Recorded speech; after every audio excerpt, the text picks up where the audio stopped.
गीता मानव मात्र का धर्म शास्त्र है। महर्षि वेदव्यास।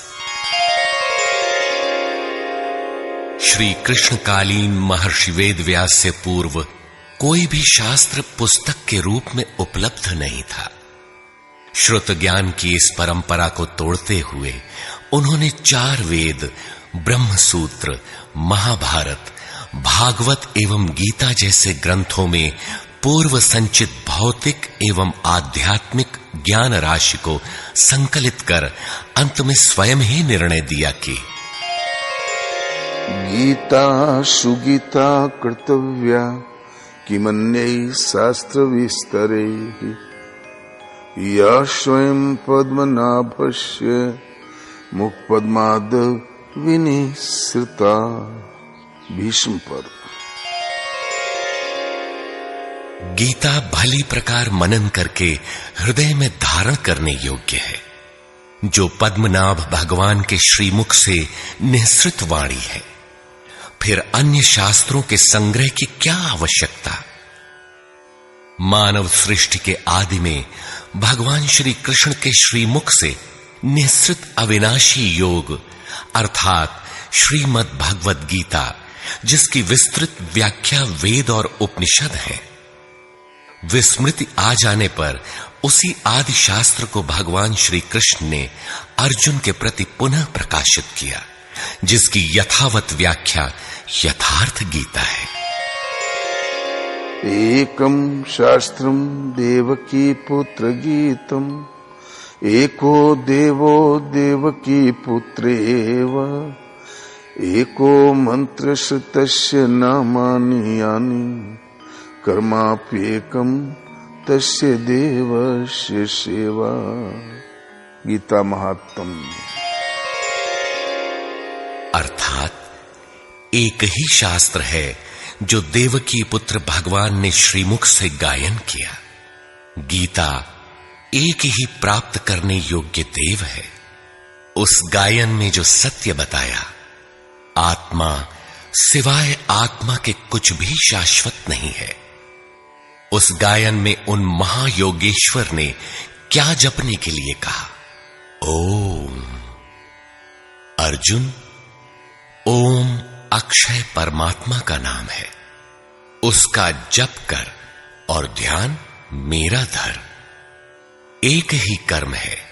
गीता में वर्णित परम देव एक परमात्मा की सेवा। उन्हें श्रद्धा से अपने हृदय में धारण करें। अस्तु, आरंभ से ही गीता आपका शास्त्र रहा है। भगवान श्री कृष्ण के हजारों वर्ष पश्चात परवर्ती जिन महापुरुषों ने एक ईश्वर को सत्य बताया, गीता के ही पथ पर चलने वाले पथिक हैं, गीता के ही संदेशवाहक हैं।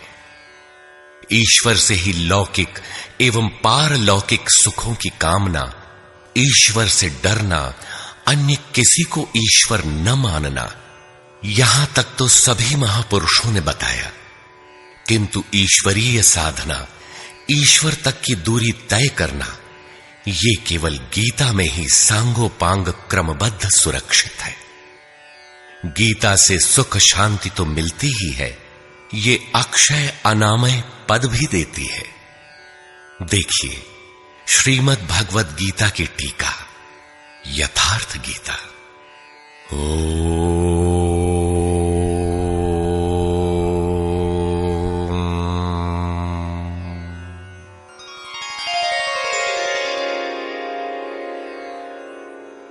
धर्म सिद्धांत 1। सभी प्रभु के पुत्र। ममैवांशो जीवलोके जीवभूतः सनातनः मनः षष्ठानीन्द्रियाणि प्रकृतिस्थानि कर्षति। सभी मानव ईश्वर की संतान है, मेरे विशुद्ध अंश हैं। मानव तन की सार्थकता।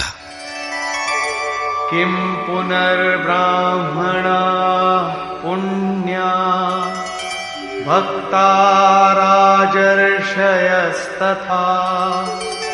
अनित्यमसुखं लोकम् इमं प्राप्य भजस्व माम्। सुख रहित क्षण भंगुर किंतु दुर्लभ मानव तन को पाकर मेरा भजन कर, अर्थात भजन का अधिकार मनुष्य शरीरधारी को है। मनुष्य की केवल दो जाति, द्वौ भूत सर्गौ लोकेऽस्मिन् दैव आसुर एव च। दैवो विस्तरशः प्रोक्त आसुरं पार्थ मे शृणु। मनुष्य केवल दो प्रकार के हैं, देवता और असुर। जिसके हृदय में दैवी संपत्ति कार्य करती है वो देवता है, तथा जिसके हृदय में आसुरी संपत्ति कार्य करती है वो असुर है। तीसरी कोई अन्य जाति सृष्टि में नहीं है। हर कामना ईश्वर से सुलभ। त्रैविद्या मां सोमपाः पूतपापाः यज्ञैरिष्ट्वा स्वर्गतिं प्रार्थयन्ते। ते पुण्यमासाद्य सुरेन्द्रलोकम् अश्नन्ति दिव्यान् दिवि देवभोगान्। मुझे भजकर लोग स्वर्ग तक की कामना करते हैं, मैं उन्हें देता हूं। अर्थात सब कुछ एक परमात्मा से सुलभ है। भगवान की शरण से पापों का नाश। अपि चेदसि पापेभ्यः सर्वेभ्यः पापकृत्तमः सर्वं ज्ञानप्लवेनैव वृजिनं सन्तरिष्यसि। संपूर्ण पापियों से अधिक पाप करने वाला भी ज्ञान रूपी नौका द्वारा निस्संदेह पार हो जाएगा। ज्ञान अध्यात्मज्ञान नित्यत्वम् तत्त्वज्ञानार्थदर्शनम् एतज्ज्ञानमिति प्रोक्तम् अज्ञानं यदतोऽन्यथा। आत्मा के आधिपत्य में आचरण, तत्व के अर्थ रूप मुझ परमात्मा का प्रत्यक्ष दर्शन ज्ञान है, और इसके अतिरिक्त जो कुछ भी है अज्ञान है। अतः ईश्वर की प्रत्यक्ष जानकारी ही ज्ञान है।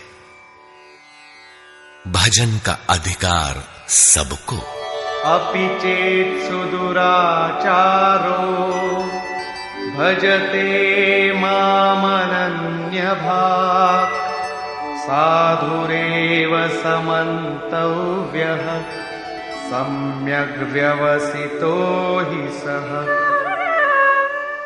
क्षिप्रं भवति धर्मात्मा शश्वच्छान्तिं निगच्छति कौन्तेय प्रतिजानीहि न मे भक्तः प्रणश्यति।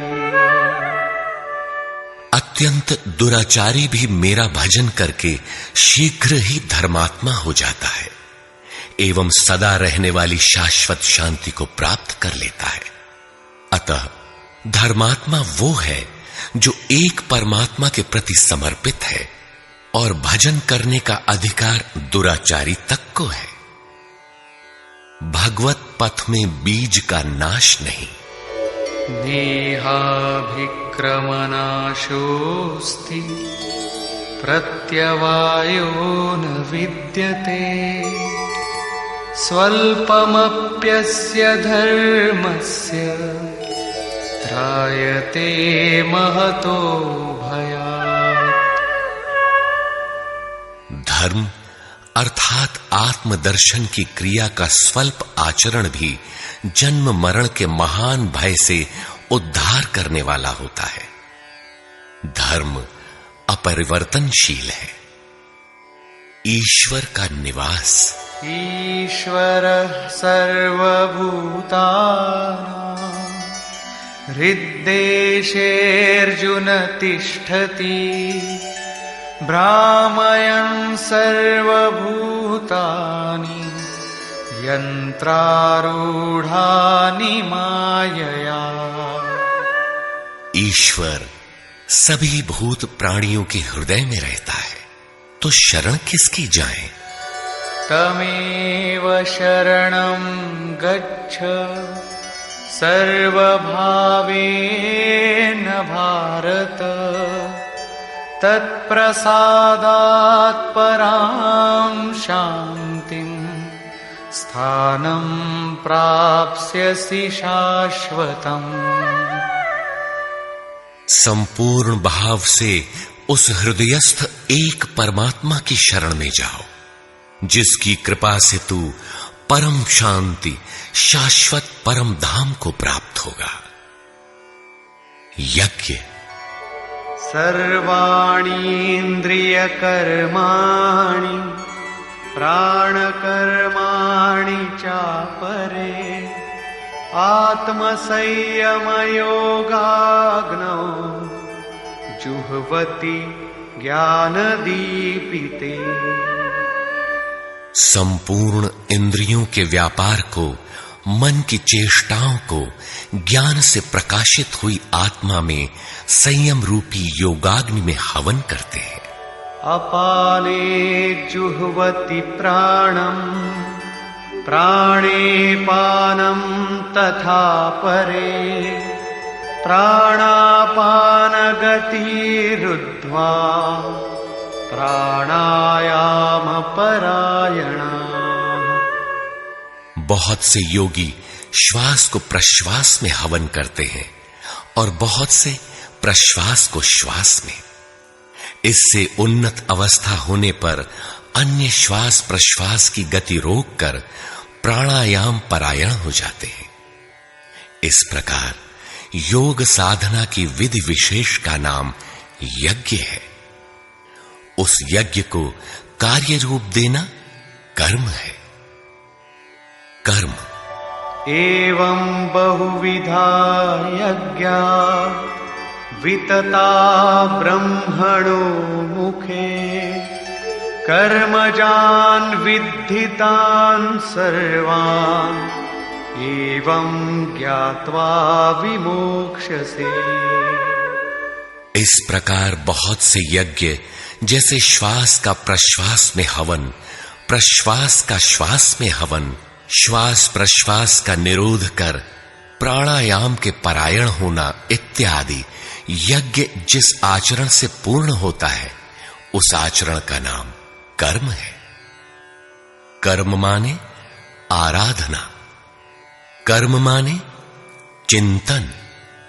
योग साधना पद्धति का नाम यज्ञ है। विकर्म।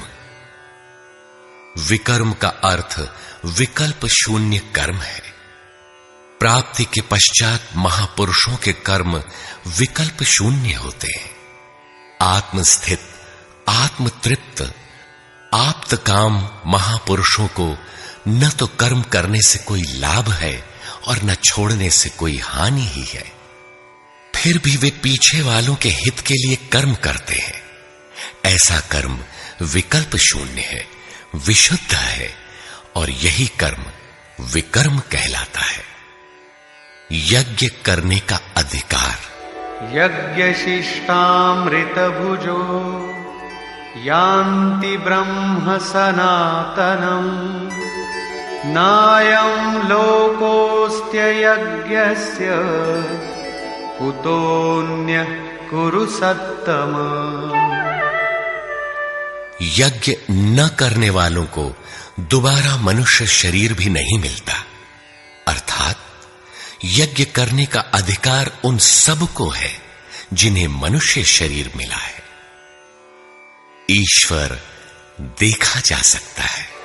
भक्त्या त्वनन्यया शक्य अहमेवं विधोऽर्जुन ज्ञातुं द्रष्टुं च तत्त्वेन प्रवेष्टुं च परन्तप। अनन्य भक्ति के द्वारा मैं प्रत्यक्ष देखने, जानने तथा प्रवेश करने के लिए भी सुलभ हूं। आश्चर्यवत् पश्यति कश्चिदेनम्, आश्चर्यवद् वदति तथैव चान्यः, आश्चर्यवच्चैनमन्यः शृणोति, श्रुत्वाप्येनं वेद न चैव कश्चित्। इस अविनाशी आत्मा को कोई विरला ही आश्चर्य की तरह देखता है, आश्चर्य की तरह उपदेश करता है, और कोई विरला ही इसे आश्चर्य की तरह सुनता है। अर्थात ये प्रत्यक्ष दर्शन है। आत्मा ही सत्य है, सनातन है। अच्छेद्योऽयमदाह्योऽयम् अक्लेद्यो शोष्य एव च, नित्यः सर्वगतः स्थाणुः अचलोऽयं सनातनः। ये आत्मा सर्वव्यापक, अचल, स्थिर रहने वाला और सनातन है। आत्मा ही सत्य है। विधाता और उससे उत्पन्न सृष्टि नश्वर है। आब्रह्म भुवनाल्लोकाः पुनरावर्तिनोऽर्जुन, मामुपेत्य तु कौन्तेय पुनर्जन्म न विद्यते। ब्रह्मा और उससे निर्मित सृष्टि, देवता और दानव दुखों की खानी, क्षणभंगुर और नश्वर है, किंतु मेरा भक्त कभी नष्ट नहीं होता। भजन एक परमात्मा का करना चाहिए। देव पूजा।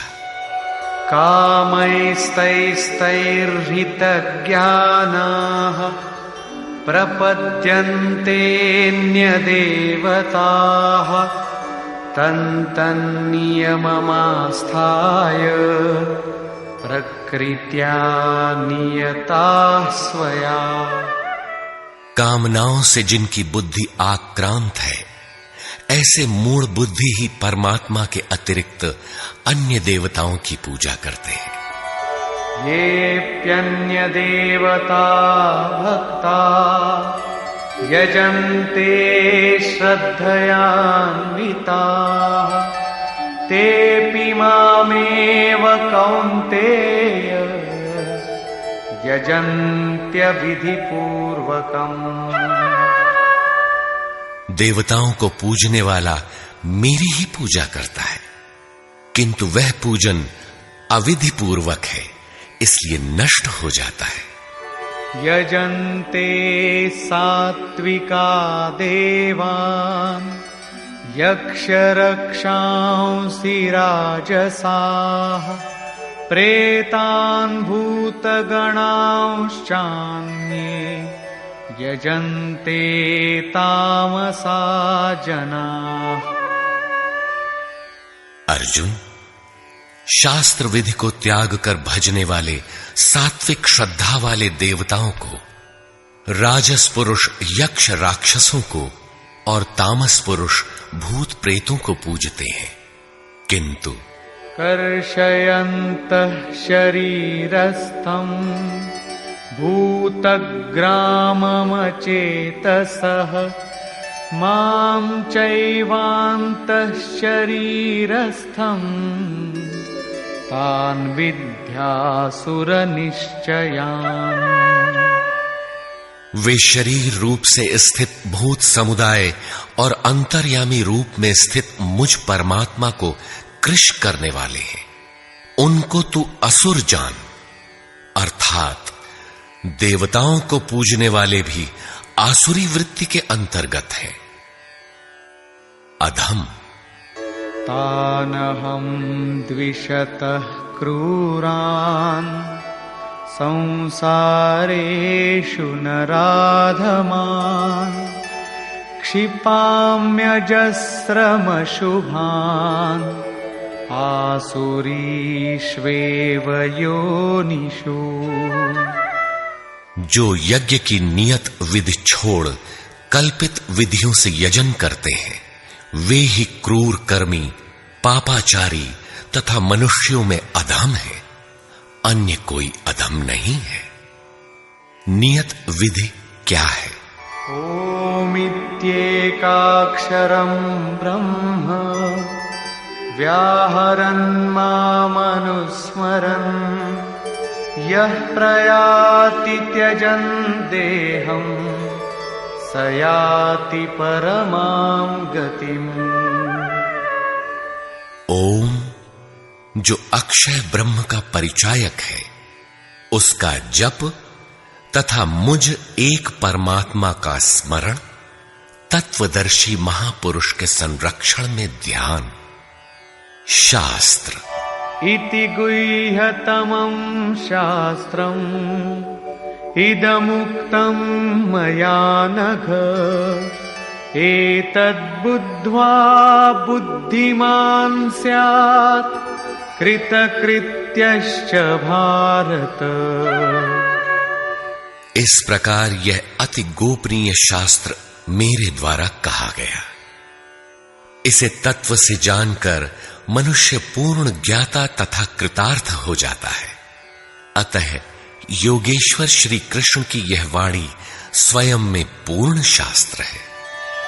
तस्माच्छास्त्रं प्रमाणन्ते कार्याकार्यव्यवस्थितौ ज्ञात्वा शास्त्रविधानोक्तं कर्म कर्तुमिहार्हसि।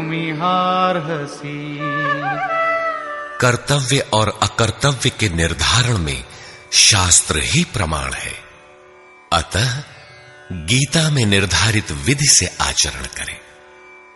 धर्म सर्वधर्मान् परित्यज्य मामेकं शरणं व्रज अहं त्वा सर्वपापेभ्यो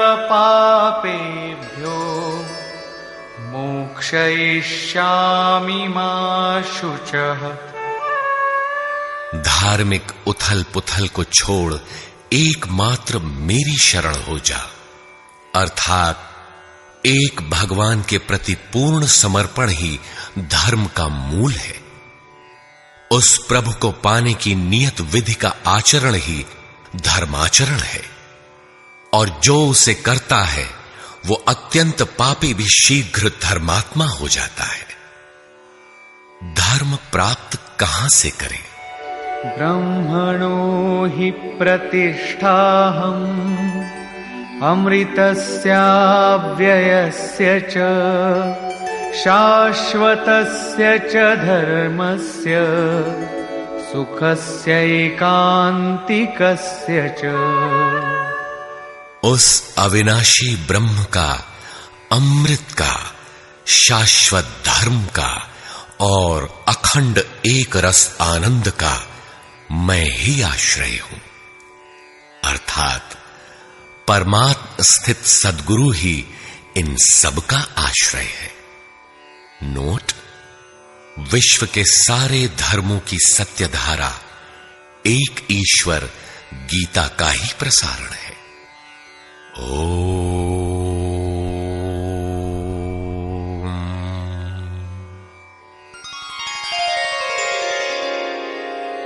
प्राक कथन।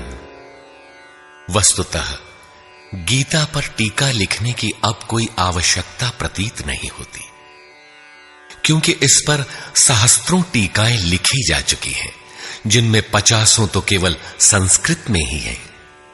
गीता को लेकर 50 मत हैं, जबकि सबकी आधारशिला एकमात्र गीता है। योगेश्वर श्री कृष्ण ने तो कोई एक बात कही होगी, फिर यह मतभेद क्यों? वस्तुतः वक्ता एक ही बात कहता है, किंतु श्रोता यदि 10 बैठे हों तो 10 प्रकार के आशय ग्रहण करते हैं। व्यक्ति की बुद्धि पर तामसी, राजसी अथवा सात्विक गुणों का जितना प्रभाव है, उसी स्तर से उस वार्ता को पकड़ पाता है। इससे आगे वो समझ नहीं पाता। अतः मतभेद स्वाभाविक है। विभिन्न मतवादों से और कभी-कभी एक ही सिद्धांत को अलग-अलग काल और भाषाओं में व्यक्त करने से साधारण मनुष्य संशय में पड़ जाता है।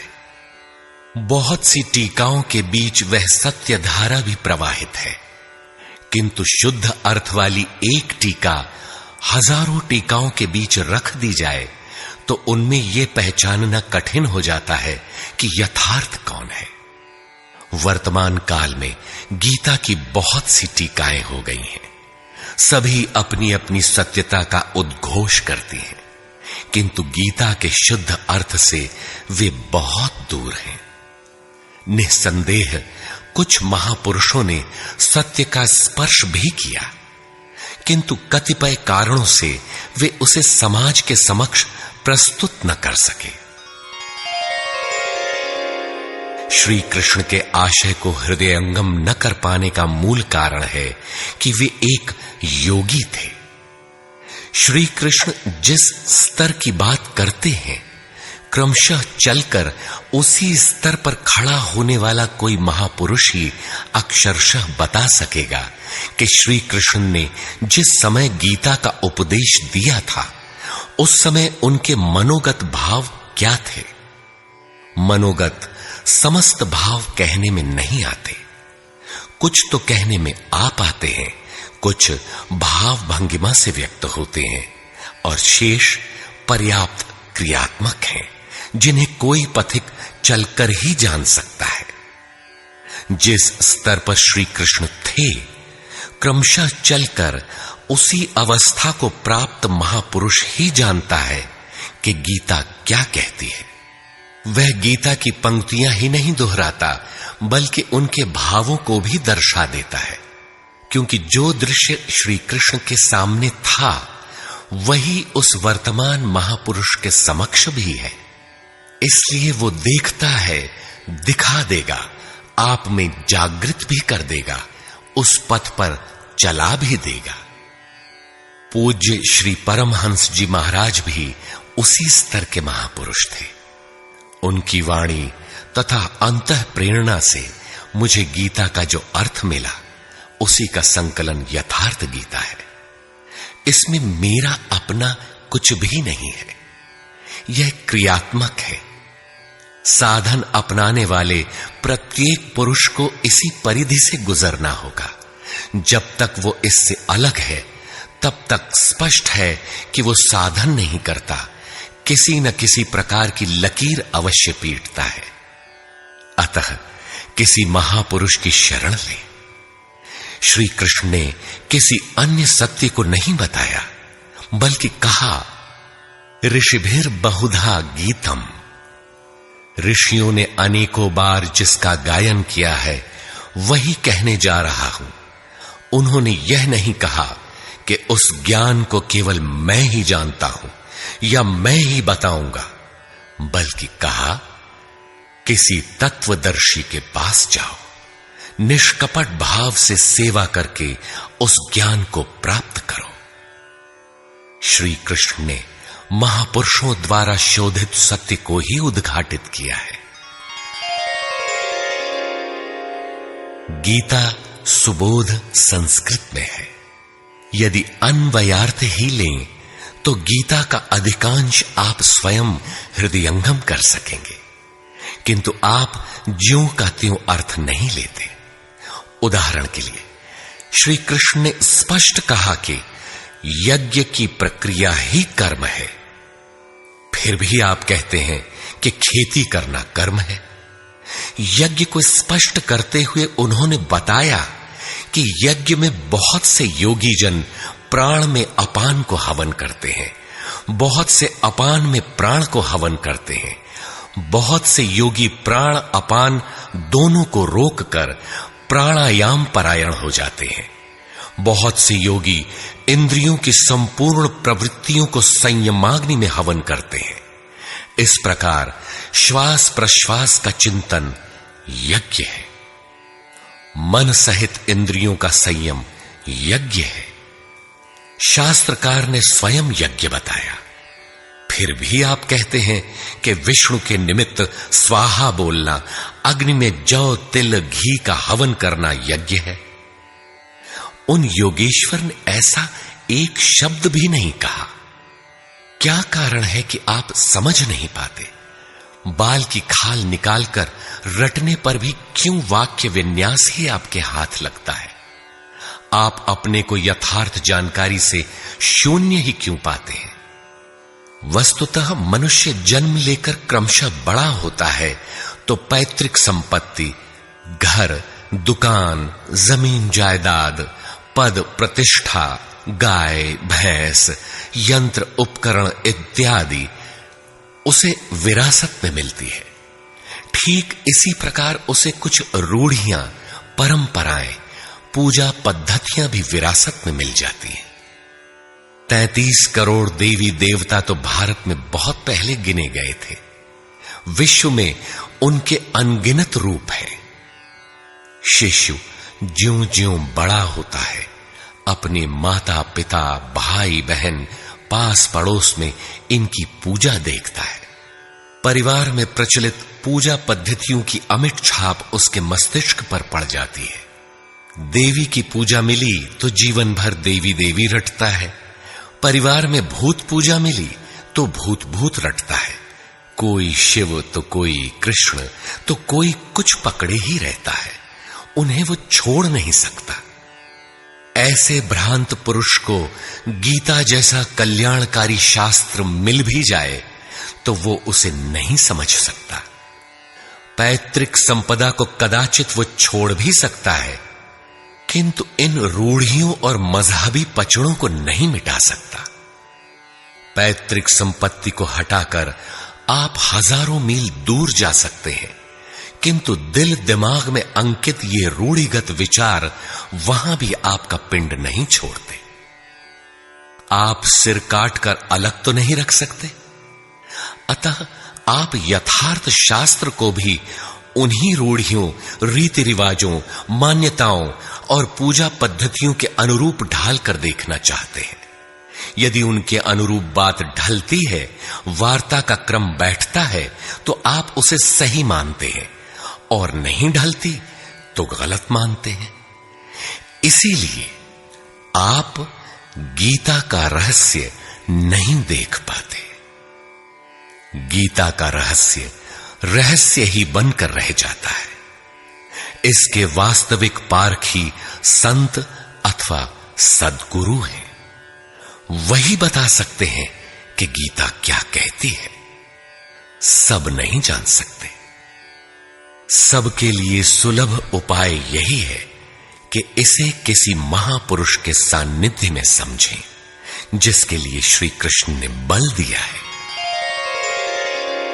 गीता किसी विशिष्ट व्यक्ति, जाति, वर्ग, पंथ, देश काल या किसी रूढ़िग्रस्त संप्रदाय का ग्रंथ नहीं है, बल्कि यह सार्वलौकिक, सार्वकालिक धर्म ग्रंथ है। यह प्रत्येक देश, प्रत्येक जाति तथा प्रत्येक स्तर के प्रत्येक स्त्री पुरुष के लिए, सबके लिए है। केवल दूसरों से सुनकर या किसी से प्रभावित होकर मनुष्य को ऐसा निर्णय नहीं लेना चाहिए जिसका प्रभाव सीधे उसके अपने अस्तित्व पर पड़ता हो। पूर्वाग्रह की भावना से मुक्त होकर सत्यान्वेषियों के लिए यह आर्ष ग्रंथ आलोक स्तंभ है। हिंदुओं का आग्रह है कि वेद ही प्रमाण है। वेद का अर्थ है ज्ञान, परमात्मा की जानकारी। परमात्मा न संस्कृत में है न संहिताओं में। पुस्तक तो उसका संकेत मात्र है। वह वस्तुतः हृदय में जागृत होता है। विश्वामित्र चिंतन कर रहे थे। उनकी भक्ति देखकर ब्रह्मा आए। बोले, आज से तुम ऋषि हो। विश्वामित्र को संतोष नहीं हुआ। चिंतन में लगे रहे। कुछ काल पश्चात देवताओं सहित ब्रह्मा पुनः आए और बोले, आज से तुम राजर्षि हो। किंतु विश्वामित्र का समाधान न हुआ। वे अनवरत चिंतन में लगे रहे। ब्रह्मा दैवी संपदाओं के साथ पुनः आए और बताया कि आज से तुम महर्षि हुए। विश्वामित्र ने कहा, नहीं, मुझे जितेंद्रिय ब्रह्मर्षि कहें। ब्रह्मा ने कहा, अभी तुम जितेंद्रिय नहीं हो। विश्वामित्र पुनः तपस्या में लग गए। उनके मस्तिष्क से तपस्या की आभा निकलने लगी। तब देवताओं ने ब्रह्मा से निवेदन किया। ब्रह्मा उसी प्रकार विश्वामित्र से बोले, अब तुम ब्रह्मर्षि हो। विश्वामित्र ने कहा, यदि मैं ब्रह्मर्षि हूं तो वेद हमारा वरण करे। वेद विश्वामित्र के हृदय में उतर आया। जो तत्व विदित नहीं था, विदित हो गया। यही वेद है, न कि पोथी। जहां विश्वामित्र रहते थे, वहां वेद रहता था। यही श्री कृष्ण भी कहते हैं कि संसार अविनाशी पीपल का वृक्ष है। ऊपर परमात्मा जिसका मूल और नीचे प्रकृति पर्यंत शाखाएं हैं। जो इस प्रकृति का अंत करके परमात्मा को विदित कर लेता है, वह वेदवित है। अर्जुन, मैं भी वेदवित हूं। अतः प्रकृति के प्रसार और अंत के साथ परमात्मा की अनुभूति का नाम वेद है। यह अनुभूति ईश्वर प्रदत्त है। इसलिए वेद को अपौरुषेय कहा जाता है। महापुरुष अपौरुषेय होते हैं। उनके माध्यम से परमात्मा ही बोलता है।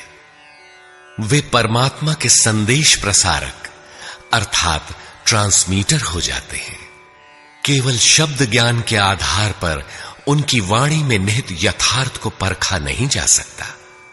उन्हें वही जान पाता है जिसने क्रियात्मक पथ से चलकर इस अपौरुषेय स्थिति को पाया हो, जिसका पुरुष अर्थात अहं परमात्मा में विलीन हो चुका हो। वस्तुतः वेद अपौरुषेय है, किंतु बोलने वाले 100-150 महापुरुष ही थे। उन्हीं की वाणी का संकलन वेद कहलाता है। किंतु जब शास्त्र लिखने में आ जाता है तो सामाजिक व्यवस्था के नियम भी उसके साथ लिख दिए जाते हैं। महापुरुष के नाम पर जनता उनका भी पालन करने लगती है, यद्यपि धर्म से उनका दूर का भी संबंध नहीं रहता। आधुनिक युग में मंत्रियों के आगे पीछे घूमकर साधारण नेता भी अधिकारियों से अपना काम करा लेते हैं, जबकि मंत्री ऐसे नेताओं को जानते भी नहीं। इसी प्रकार सामाजिक व्यवस्थाकार महापुरुष की ओट में जीने खाने की व्यवस्था भी ग्रंथों में लिपिबद्ध कर देते हैं। उनका सामाजिक उपयोग तत्सामयिक ही होता है। वेदों के संबंध में भी यही है। वेद के 2 भाग हैं, कर्मकांड और ज्ञान कांड।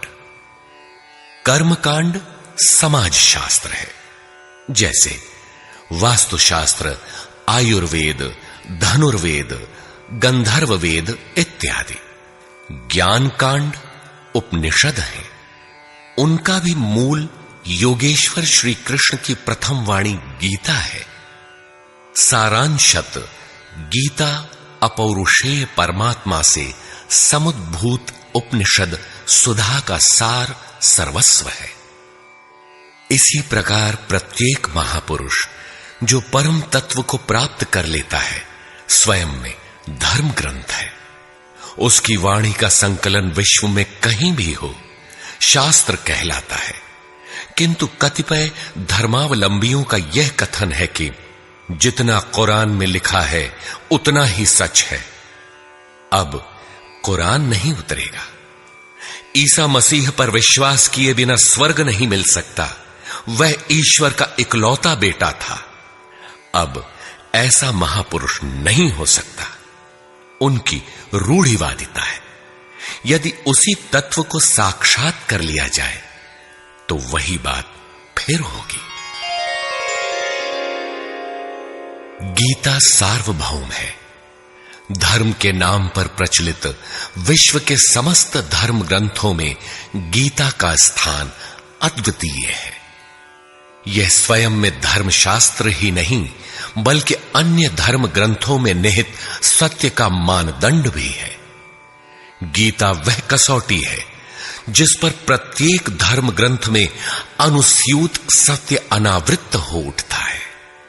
परस्पर विरोधी कथनों का समाधान निकल आता है। प्रत्येक धर्म ग्रंथ में संसार में जीने खाने की कला और कर्म कांडों का बाहुल्य है। जीवन को आकर्षक बनाने के लिए उन्हें करने तथा न करने के रोचक भयानक वर्णनों से धर्म ग्रंथ भरे पड़े हैं। कर्म कांडों की इसी परंपरा को जनता धर्म समझने लगती है। जीवन निर्वाह की कला के लिए निर्मित पूजा पद्धतियों में देश काल और परिस्थितियों के अनुसार परिवर्तन स्वाभाविक है। धर्म के नाम पर समाज में कलह का यही एकमात्र कारण है। गीता इन क्षणिक व्यवस्थाओं से ऊपर उठकर आत्मिक पूर्णता में प्रतिष्ठित करने का क्रियात्मक अनुशीलन है, जिसका एक भी श्लोक भौतिक जीवन यापन के लिए नहीं है। इसका प्रत्येक श्लोक आपसे आंतरिक युद्ध आराधना की मांग करता है। तथाकथित धर्म ग्रंथों की भांति यह आपको स्वर्ग या नरक के द्वंद्व में फंसाकर नहीं छोड़ता, बल्कि उस अमरत्व की उपलब्धि कराता है जिसके पीछे जन्म मृत्यु का बंधन नहीं रह जाता। प्रत्येक महापुरुष की अपनी शैली और कुछ अपने विशिष्ट शब्द होते हैं। योगेश्वर श्री कृष्ण ने भी गीता में कर्म, यज्ञ, वर्ण, वर्ण संकर, युद्ध, क्षेत्र, ज्ञान इत्यादि शब्दों पर बार बार बल दिया है। इन शब्दों का अपना आशय है और पुनरावृत्ति में भी इनका अपना सौंदर्य है।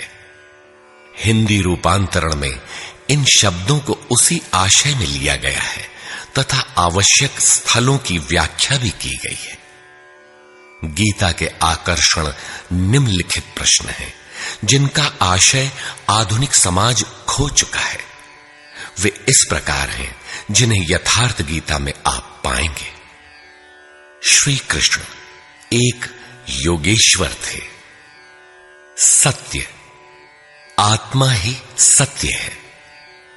सनातन, आत्मा सनातन है, परमात्मा सनातन है। सनातन धर्म परमात्मा से मिलाने वाली क्रिया है। युद्ध दैवी एवं आसुरी संपदाओं का संघर्ष युद्ध है। ये अंतःकरण की दो प्रवृत्तियां हैं। इन दोनों का मिटना परिणाम है। युद्ध स्थान, यह मानव शरीर और मन सहित इंद्रियों का समूह युद्ध स्थल है। ज्ञान, परमात्मा की प्रत्यक्ष जानकारी ज्ञान है।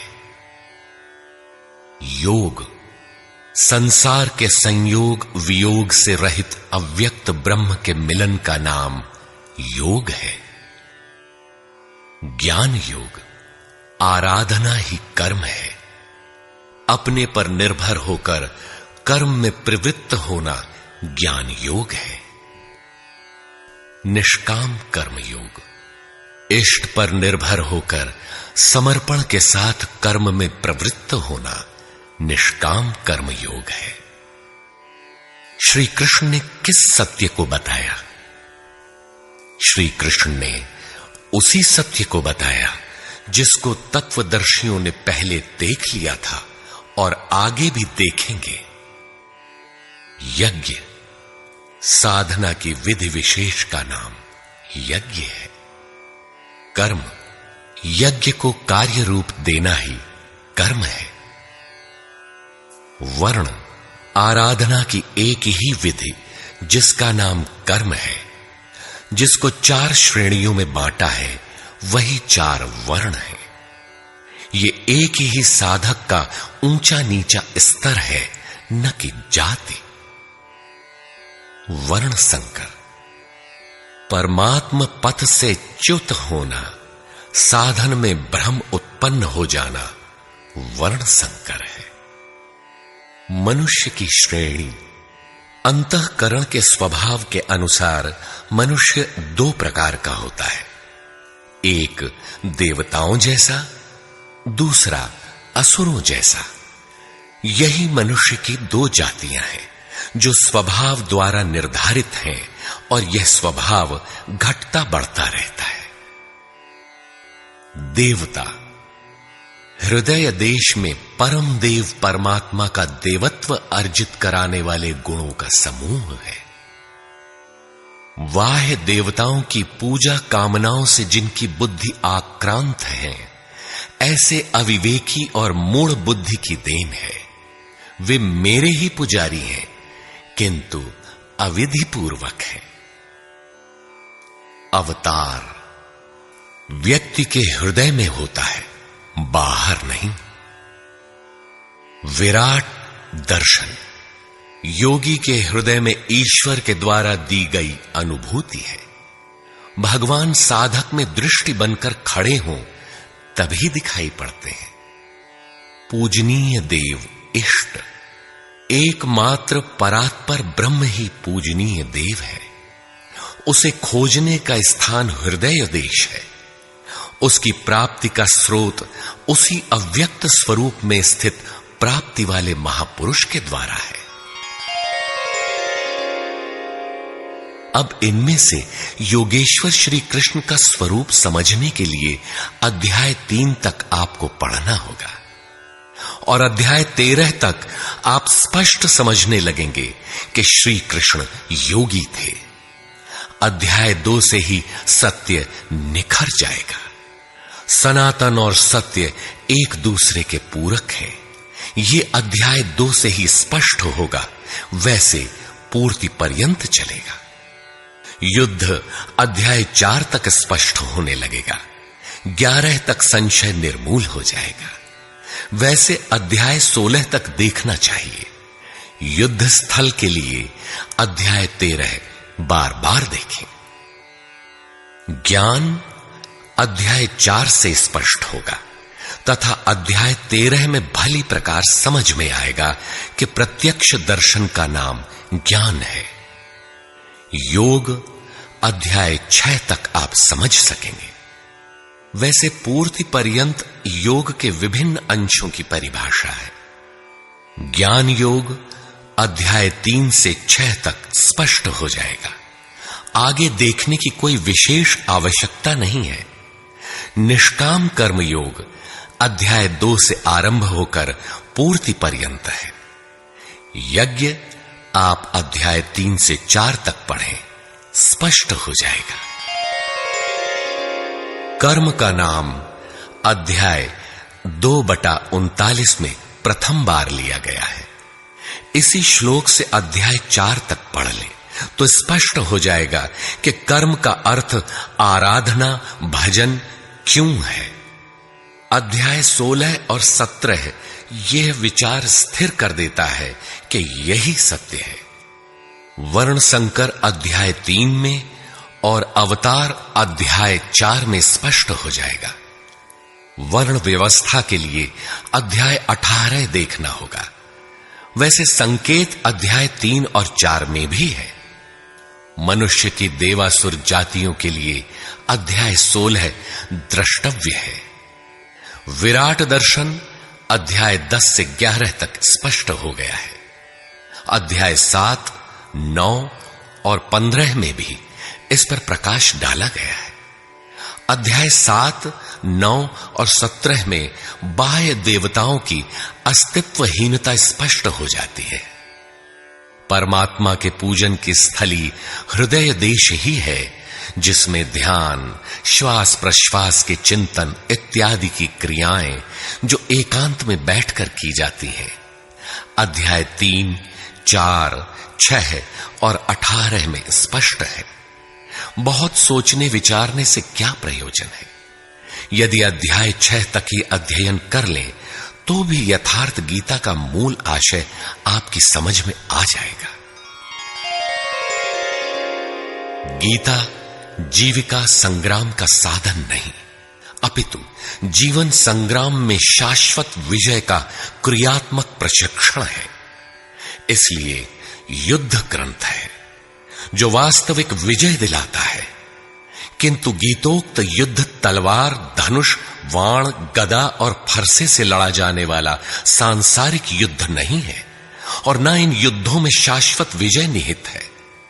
ये सत प्रवृत्तियों का संघर्ष है जिनके रूपकात्मक वर्णन की परंपरा रही है। वेद में इंद्र और वृत्र, विद्या और अविद्या, पुराणों में देवासुर संग्राम, महाकाव्यों में राम और रावण, कौरव एवं पांडवों के संघर्ष को ही गीता में धर्म क्षेत्र और कुरुक्षेत्र, दैवी संपद एवं आसुरी संपद, सजातीय एवं विजातीय, सद्गुण एवं दुर्गुणों का संघर्ष कहा गया है। यह संघर्ष जहां होता है वह स्थान कहां है? गीता का धर्म क्षेत्र और कुरुक्षेत्र भारत का कोई भूखंड नहीं, बल्कि स्वयं गीताकार के शब्दों में इदं शरीरम कौन्तेय क्षेत्रमित्यभिधीयते। कौन्तेय, यह शरीर ही एक क्षेत्र है जिसमें बोया हुआ भला और बुरा बीज संस्कार रूप से सदैव उगता है। 10 इंद्रियां, मन, बुद्धि, चित्त, अहंकार, 5 विकार और 3 गुणों का विकार इस क्षेत्र का विस्तार है। प्रकृति से उत्पन्न इन 3 गुणों से विवश होकर मनुष्य को कर्म करना पड़ता है। वह क्षण मात्र भी कर्म किए बिना नहीं रह सकता। पुनरपि जननम पुनरपि मरणम पुनरपि जननी जठरे शयनम। जन्म जन्मांतरों से करते ही तो बीत रहा है, यही कुरुक्षेत्र है। सद्गुरु के माध्यम से साधना के सही दौर में पड़कर साधक जब परम धर्म परमात्मा की ओर अग्रसर होता है, तब यह क्षेत्र धर्म क्षेत्र बन जाता है। यह शरीर ही क्षेत्र है।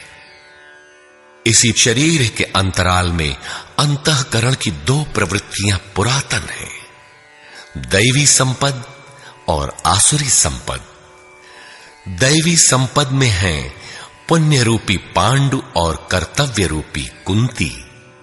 पुण्य जागृत होने से पहले मनुष्य जो कुछ भी कर्तव्य समझकर करता है, अपनी समझ से वह कर्तव्य ही करता है, किंतु उससे कर्तव्य होता नहीं, क्योंकि पुण्य के बिना कर्तव्य को समझा ही नहीं जा सकता। कुंती ने पांडु से संबंध होने से पूर्व जो कुछ भी अर्जित किया वह था कर्ण। आजीवन कुंती के पुत्रों से लड़ता रह गया। पांडवों का दुर्धर्ष शत्रु यदि कोई था तो वह था कर्ण। विजातीय कर्म ही कर्ण है जो बंधनकारी है, जिससे परंपरागत रूढ़ियों का चित्रण होता है। पूजा पद्धतियां पिंड नहीं छोड़ती। पुण्य जागृत होने पर धर्म रूपी युधिष्ठिर, अनुराग रूपी अर्जुन, भाव रूपी भीम, नियम रूपी नकुल, सत्संग रूपी सहदेव, सात्विकता रूपी सात्यकी, काया में सामर्थ्य रूपी काशीराज, कर्तव्य के द्वारा भव पर विजय कुंती भोज इत्यादि इष्टोन्मुखी मानसिक प्रवृत्तियों का उत्कर्ष होता है, जिनकी गणना 7 अक्षौहिणी है। अक्ष दृष्टि को कहते हैं। सत्यमयी दृष्टिकोण से जिसका गठन है वह है दैवी संपद। परम धर्म परमात्मा तक की दूरी तय कराने वाली ये 7 सीढ़ियां, 7 भूमिकाएं हैं न कि कोई गणना विशेष। वस्तुतः ये प्रवृत्तियां अनंत हैं। दूसरी ओर है कुरुक्षेत्र, जिसमें 10 इंद्रियां और 1 मन 11 अक्षौहिणी सेना है। मन सहित इंद्रियमयी दृष्टिकोण से जिसका गठन है वह है आसुरी संपद, जिसमें है अज्ञान रूपी धृतराष्ट्र, जो सत्य को जानते हुए भी अंधा बना रहता है। उसकी सहचारिणी है गांधारी, इंद्रिय आधार वाली प्रवृत्ति। इनके साथ हैं मोह रूपी दुर्योधन, दुर्बुद्धि रूपी दुःशासन, विजातीय कर्म रूपी कर्ण, भ्रम रूपी भीष्म, द्वैत के आचरण रूपी द्रोणाचार्य, आसक्ति रूपी अश्वत्थामा, विकल्प रूपी विकर्ण, अधूरी साधना में कृपा के आचरण रूपी कृपाचार्य, और इन सब के बीच जीव रूपी विदुर है, जो रहता है अज्ञान में, किंतु दृष्टि सदैव पांडवों पर है। पुण्य से प्रवाहित प्रवृत्ति पर है, क्योंकि आत्मा परमात्मा का शुद्ध अंश है। इस प्रकार आसुरी संपद भी अनंत है। क्षेत्र एक ही है, यह शरीर, इसमें लड़ने वाली प्रवृत्तियां 2 हैं। एक प्रकृति में विश्वास दिलाती है, नीच अधम योनियों का कारण बनती है, तो दूसरी परम पुरुष परमात्मा में विश्वास और प्रवेश दिलाती है। तत्वदर्शी महापुरुष के संरक्षण में क्रमशः साधन करने पर दैवी संपत्ति का उत्कर्ष और आसुरी संपत्ति का सर्वथा शमन हो जाता है। जब कोई विकार ही नहीं रहा, मन का सर्वथा निरोध और निरुद्ध मन का भी विलय हो जाता है, तो दैवी संपत्ति की आवश्यकता समाप्त हो जाती है। अर्जुन ने देखा कि कौरव पक्ष के अनंतर पांडव पक्ष के योद्धा भी योगेश्वर में समाहित हो रहे हैं। पूर्ति के साथ दैवी संपत्ति भी विलीन हो जाती है। अंतिम शाश्वत परिणाम निकल आता है। इसके पश्चात महापुरुष यदि कुछ करता है तो केवल अनुयायियों के मार्गदर्शन के लिए ही करता है। लोक संग्रह की इसी भावना से महापुरुषों ने सूक्ष्म मनोभावों का वर्णन उन्हें ठोस स्थूल रूप देकर किया है। गीता छंदोबद्ध है, व्याकरण सम्मत है, किंतु इसके पात्र प्रतीकात्मक हैं। अमूर्त योग्यताओं के मूर्त रूप मात्र है। गीता के आरंभ में 30-40 पात्रों का नाम लिया गया है, जिनमें आधे सजातीय हैं, आधे विजातीय। कुछ पांडव पक्ष के हैं, कुछ कौरव पक्ष के। विश्व रूप दर्शन के समय इनमें से 4-6 नाम पुनः आए हैं, अन्यथा संपूर्ण गीता में इन नामों की चर्चा तक नहीं है। एकमात्र अर्जुन ही ऐसा पात्र है जो आरंभ से अंत तक योगेश्वर के समक्ष है। वह अर्जुन भी केवल योग्यता का प्रतीक है, न कि व्यक्ति विशेष। गीता के आरंभ में अर्जुन सनातन कुल धर्म के लिए विकल है, किंतु योगेश्वर श्री कृष्ण ने इसे अज्ञान बताया और निर्देश दिया कि आत्मा ही सनातन है, शरीर नाशवान है, इसलिए युद्ध कर। इस आदेश से यह स्पष्ट नहीं होता कि अर्जुन कौरवों को ही मारे। पांडव पक्ष के भी शरीरधारी ही तो थे, दोनों ओर संबंधी ही तो थे। संस्कारों पर आधारित शरीर क्या तलवार से काटने पर समाप्त हो सकेगा? जब शरीर नाशवान है, जिसका अस्तित्व है ही नहीं, तो अर्जुन कौन था? श्री कृष्ण किसकी रक्षा में खड़े थे? क्या किसी शरीरधारी की रक्षा में खड़े थे? श्री कृष्ण ने कहा, जो शरीर के लिए परिश्रम करता है वह पापायु मूढ़ बुद्धि पुरुष व्यर्थ ही जीता है। यदि श्री कृष्ण किसी शरीरधारी की रक्षा में खड़े हैं, तब तो वे भी मूढ़ बुद्धि हैं, व्यर्थ ही जीने वाले हैं। वस्तुतः अनुराग ही अर्जुन है। अनुरागी के लिए महापुरुष सदैव खड़े हैं। अर्जुन शिष्य था और श्री कृष्ण एक सद्गुरु थे। विनयावनत होकर उसने कहा, धर्म के मार्ग में मोहित चित्त मैं आपसे पूछता हूं, जो श्रेय अर्थात परम कल्याणकारी हो वह उपदेश मेरे प्रति कहिए। अर्जुन श्रेय चाहता था, प्रेय अर्थात भौतिक पदार्थ नहीं। केवल कहिए ही नहीं, साधिए, संभालिए। मैं आपका शिष्य हूं, आपकी शरण में हूं। इसी प्रकार गीता में स्थान स्थान पर स्पष्ट है कि अर्जुन आर्त अधिकारी है और योगेश्वर श्री कृष्ण एक सद्गुरु हैं। वे सद्गुरु अनुरागी के साथ सदैव रहते हैं, उनका मार्गदर्शन करते हैं। जब भावुकतावश कोई व्यक्ति पूज्य महाराज जी के पास रहने का आग्रह करने लगता है, तब वे कहा करते थे, जाओ, शरीर से कहीं रहो, मन से मेरे पास आते रहो।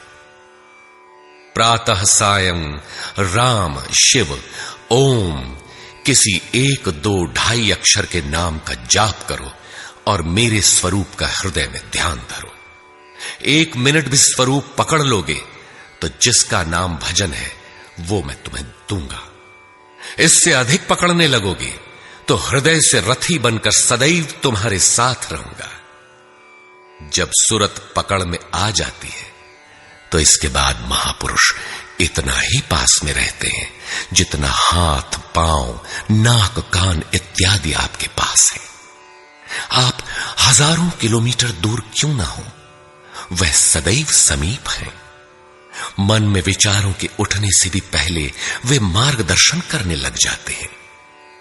अनुरागी के हृदय में वह महापुरुष सदैव आत्मा से अभिन्न होकर जागृत रहते हैं। अर्जुन अनुराग का प्रतीक है। गीता के 11वें अध्याय में योगेश्वर श्री कृष्ण का ऐश्वर्य देखने पर अर्जुन अपनी क्षुद्र त्रुटियों के लिए क्षमा याचना करने लगा।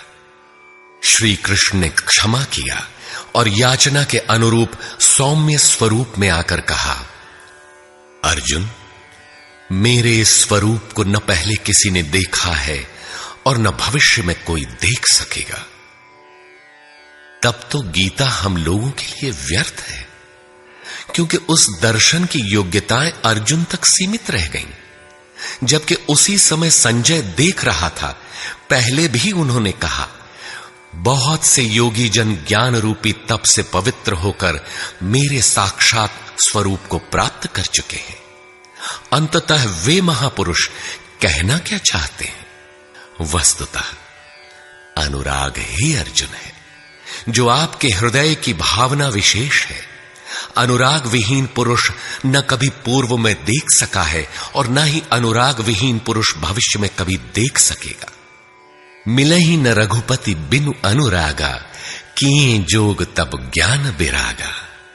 अतः अर्जुन एक प्रतीक है। यदि प्रतीक नहीं है तो गीता का पीछा छोड़ दें। गीता आपके लिए नहीं है, क्योंकि उस दर्शन की योग्यता अर्जुन तक ही सीमित रह गई। अध्याय के अंत में योगेश्वर निर्णय देते हैं, अर्जुन, अनन्य भक्ति और श्रद्धा द्वारा मैं इस प्रकार प्रत्यक्ष देखने के लिए, अर्थात जैसा तूने देखा, तत्व से स्पष्ट जानने के लिए और प्रवेश करने के लिए भी सुलभ हूं। अनन्य भक्ति अनुराग का ही दूसरा रूप है और यही अर्जुन का स्वरूप भी है। अर्जुन पथिक का प्रतीक है। इस प्रकार गीता के पात्र प्रतीकात्मक हैं, यथा स्थान उनका संकेत है। रहे हो कोई ऐतिहासिक श्री कृष्ण और अर्जुन, निश्चय ही हुआ हो कोई विश्व युद्ध, किंतु गीता में भौतिक युद्ध का चित्रण कदापि नहीं है।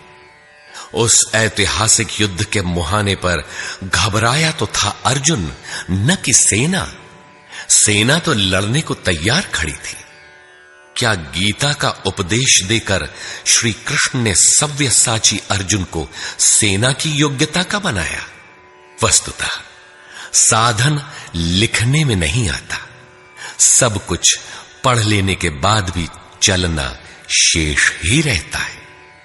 यही प्रेरणा यथार्थ गीता है।